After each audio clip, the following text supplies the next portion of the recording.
কার রিজিকের প্রয়োজন আমার কাছে বলো, কার গুনাহ নিয়ে পাগল হয়ে গেছো ক্ষমা চাও। আমি আল্লাহ এখন তোমার জীবনের সব গুনাহ ক্ষমা দিব।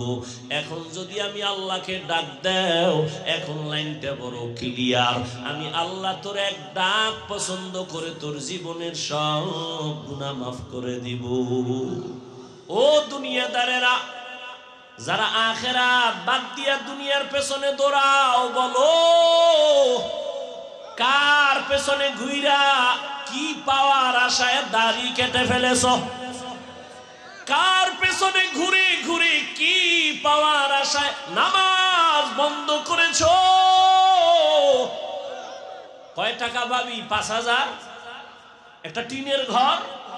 কিন্তু জানো নি তুই যার পিছনে ঘুইরা টাকার লোভে দাড়ি কাটছো, নামাজ ছাড়ছো, ও কত বড় স্বার্থপর, চাঁদাবাজ আর ধান্দাবাজ।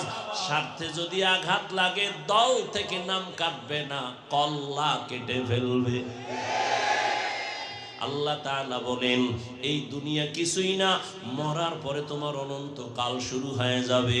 হাসরের ময়দান তোমার জন্য রেডি হয়ে যাবে। ওই দিন আদালতে হিসাব দেওয়া লাগবে, কেউ পালাবার কোনো সুযোগ নাই। হিসাব দেওয়ার চিন্তা করিয়া বান্দা তুমি এখন যদি গুনাহ